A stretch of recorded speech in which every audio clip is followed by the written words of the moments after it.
Greetings, everyone. Welcome to Astro's Roadshow series. My name is Heidi Henriksen, and I am one of the co-founders and head of business development for Astro, the Association for Short-Term Rental Homeowners. And today our series stop is in North Carolina in Charlotte, and I'm joined from some fantastic industry partners. We've got Alexa Nada from Rent Responsibly joining us, Melanie Brown from Key Data Dashboard, and then Tony Camparelli from Be and Sell It is going to speak a little bit about Be and Sell It's new option as well. So with that, we've got a quick 30 minutes. We're going to dive right into our agenda. For those of you that haven't joined us before, we'll do a quick little intro about what Astro is all about, why we're here. And then we'll move over to an advocacy update on what's been happening in Charlotte with Alexa at Rent Responsibly. We'll also touch on key data and some of their metrics and analytics for Charlotte Marketplace. We'll also talk with Tony real quickly about what Be and Sell It's doing. And then finally, we'll close up with some Q&A. So feel free to hang on to your questions, chat them if you want, and we'll get to those just a little bit later on. So a little bit about Astro, why did we create it? It started around 2 years ago, actually, the concept, when we found that our industry was very fragmented and there wasn't really any educational or resources that helped provide an unbiased, safe, legal, profitable, and successful community for self-managing short-term rental homeowners.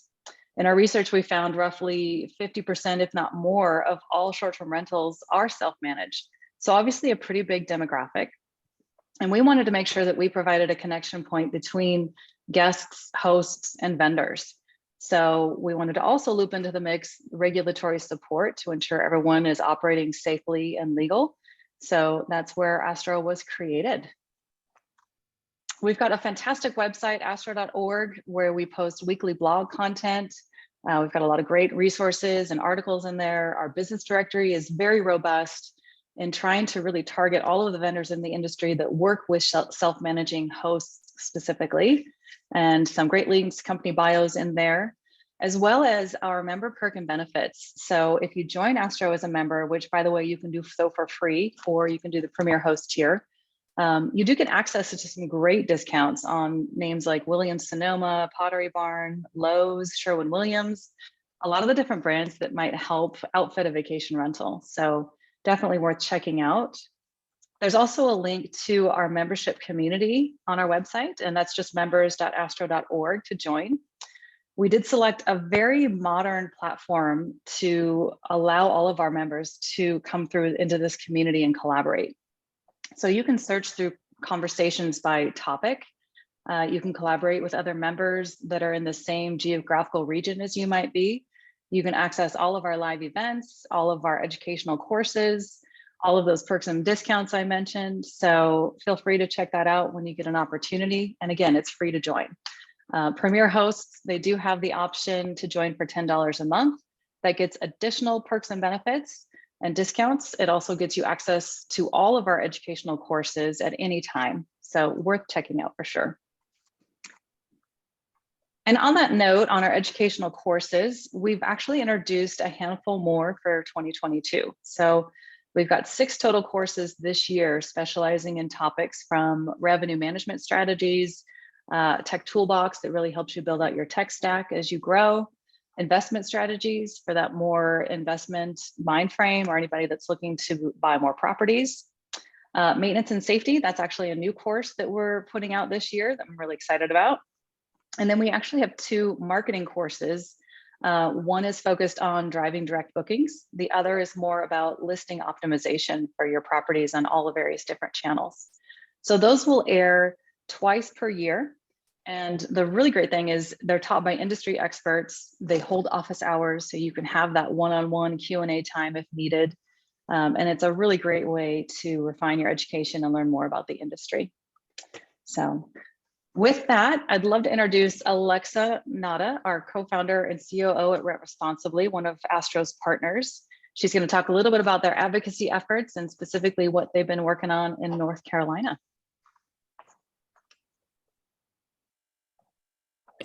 There we go. Thank you so much. For those of you who've never heard of Rent Responsibly, or even if you have, a lot of times we're associated with advocacy and regulations, which is very, very true. But we're actually quite a bit broader than that. We are the community building and education platform for local short-term rental alliances around the country. What we do is provide tools and services to help local leaders build successful self-sustaining organizations, not just of hosts, managers, but also vendors and suppliers, neighbors, all the stakeholders in the community. We love to bring under the tents of these local organizations. What we do is we make it easy to connect and collaborate with each other, solve common challenges, advocate for yourself, steward your community, and rent responsibly. I won't go more into that now because you can go check us out at rentresponsibly.org. But what I can cover today that I think might be especially relevant is what is going on in Charlotte. So currently in Charlotte, the city has a rather unique structure to its regulations, and you can't even really call them regulations. But the police department, CMPD, maintains a registry of rental properties. That includes short-term and long-term rental properties. And all it is a database to be able to contact owners if there ever is an incident at the property where the owner is not on site.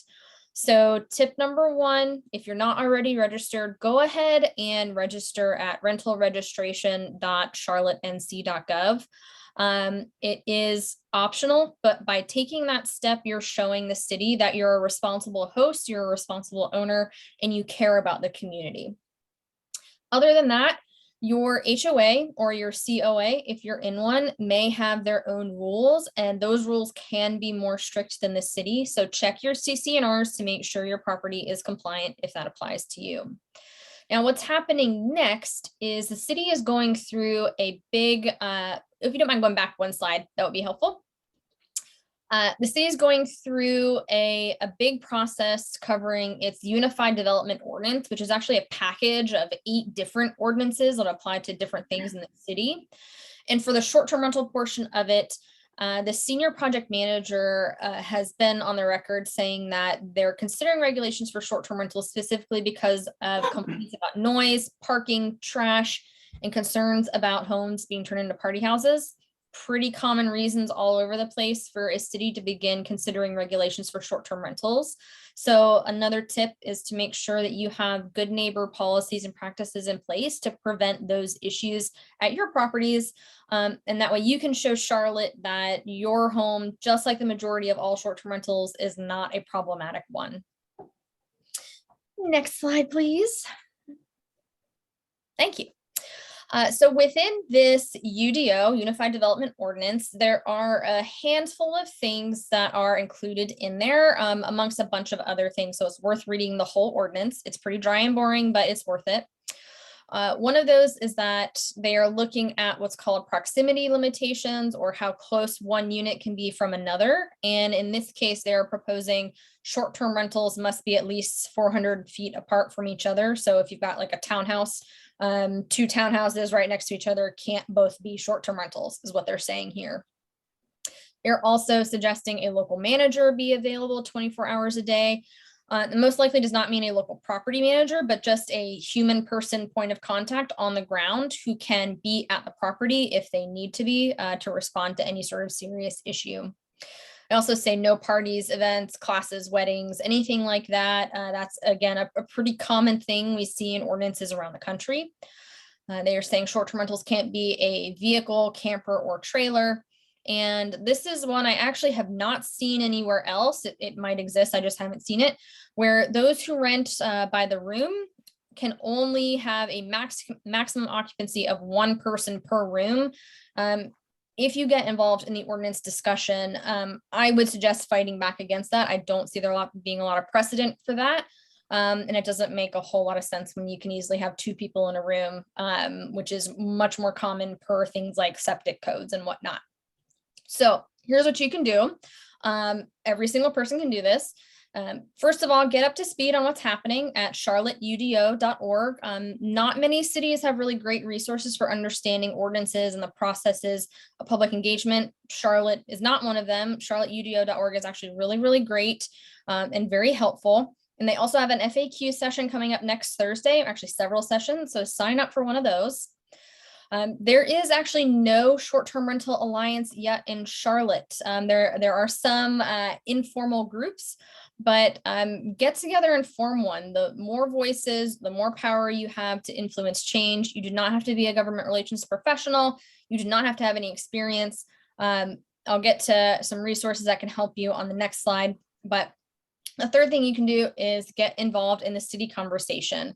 I think it's always important to remind everybody that city council works for you. Like, they are working for your votes and they want to hear from you. So go and talk to them. They're human people and are very receptive to conversations. So start getting involved in those. And next slide, please. All right, so for most people who hear these kinds of messages from us, it is brand new to get involved in something like advocacy. You are not alone. You'll never be alone. We've got you covered. Astro has you covered. Scan that QR code or go to rentresponsibly.org. We've got tons of resources on how to get involved in this process, how to start an alliance, how to be a great neighbor, and tons of other stuff. We are always here to help.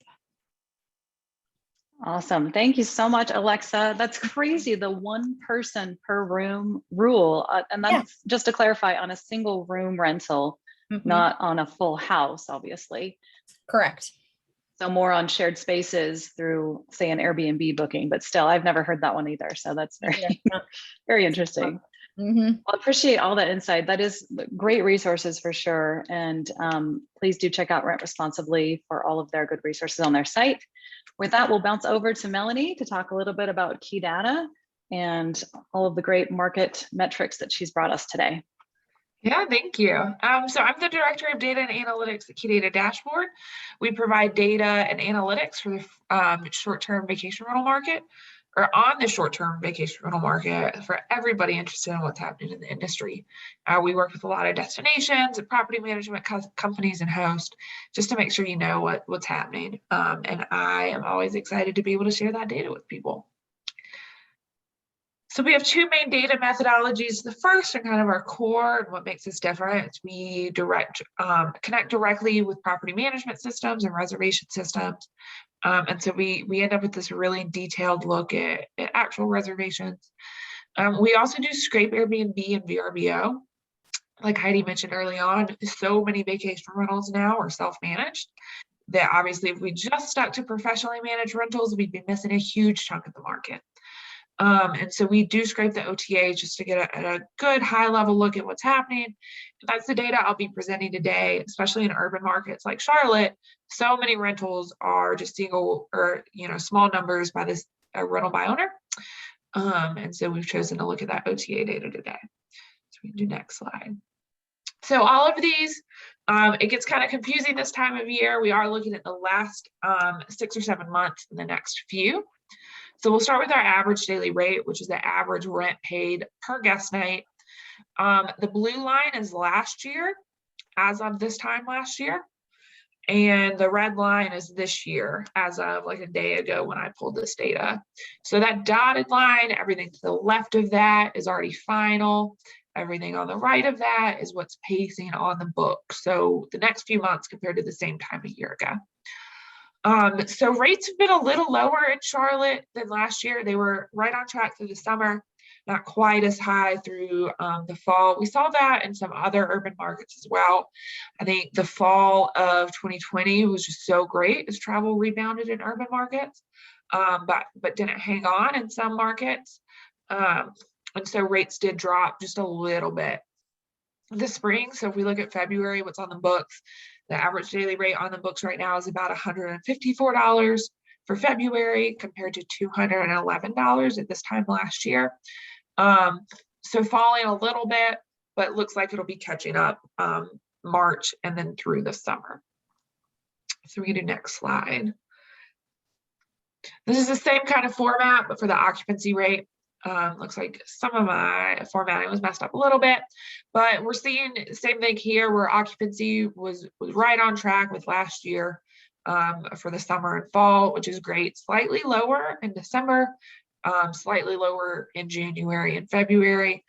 Omicron, I think, has really impacted urban travel. Some of the leisure markets have stayed really, really strong. But we do again see it catching up in March and maybe March is pacing slightly ahead of where we were at last year. So occupancy overall is pretty strong right now. And some of those off-season trends have continued. The average booking window is the average number of days between guests making a reservation and arriving. So August, again, pretty normal through the summer. A lot of urban markets have a shorter booking window of about a month or less, which is what we're seeing here as well. It's interesting that this year's booking window is pacing a lot lower so far than last year.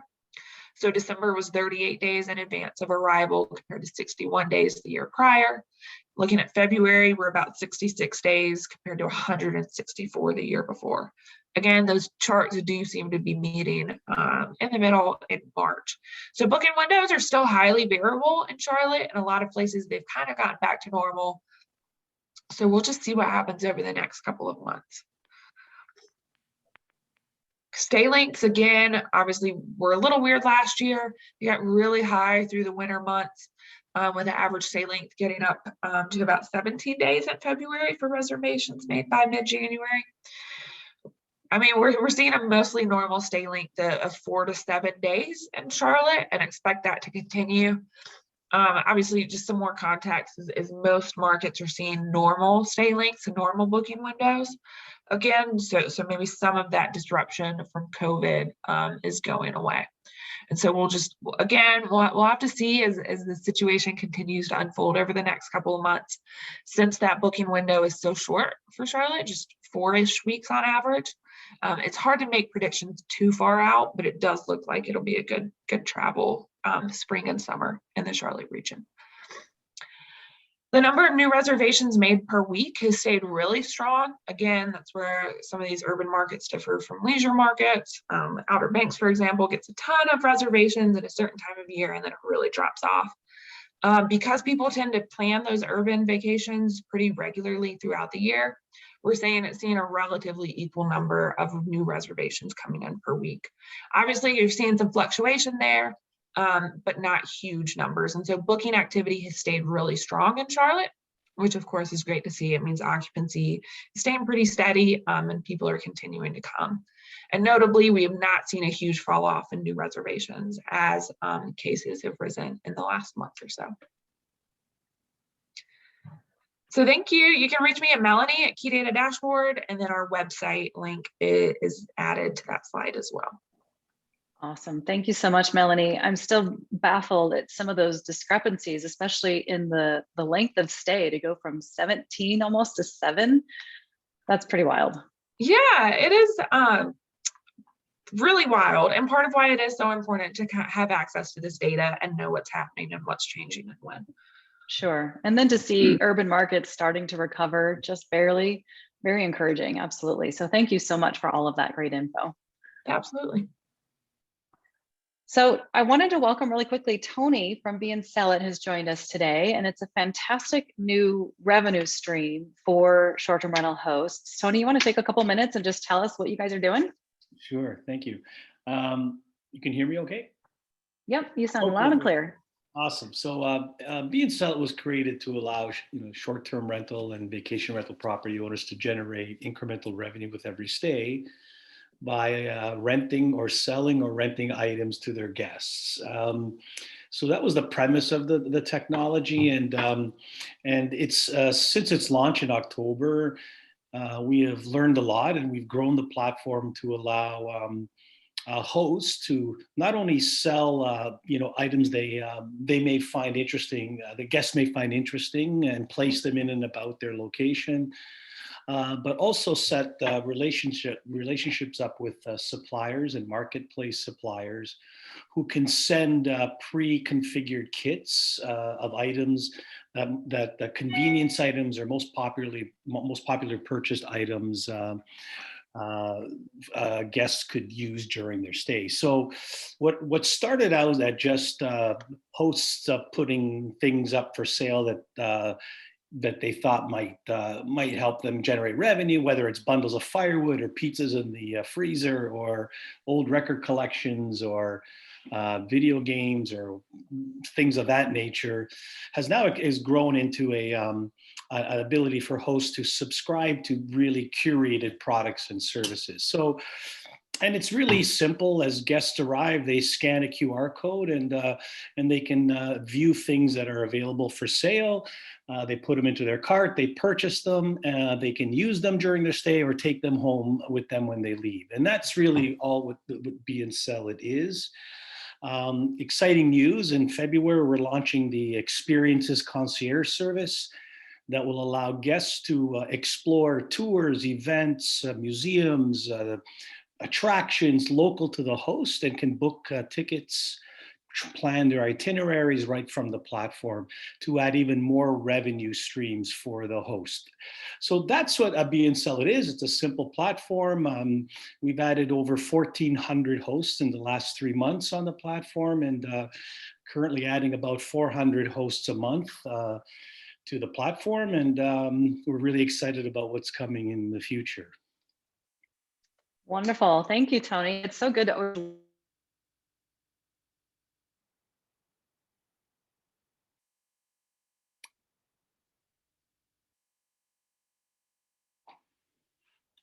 I want to open it up to any questions. I haven't seen any come through so far, but we've had that up for a moment. So I will just continue along and give some more info about joining Astro. Again, to recap, our membership is free to join. If you choose you want to do the Premier membership, we welcome that for $10 a month or $100 annually. That gets you access to all of the educational content at any time. It also gets you all of the member perks and benefits, those hefty 20, 25% off from those big name brands to help you outfit your vacation rental, and also to connect you to all of our great corporate members. So, and then finally, we'll wrap this up for everybody today just a tiny bit early. There's all of our links to join us in the community. We really appreciate you joining us today, learning a little bit about Charlotte. And thanks to all of our hosts, Melanie, Alexa, Tony, thanks for joining us today. We really appreciate you. Thank you. All right. Thanks. Have a great one.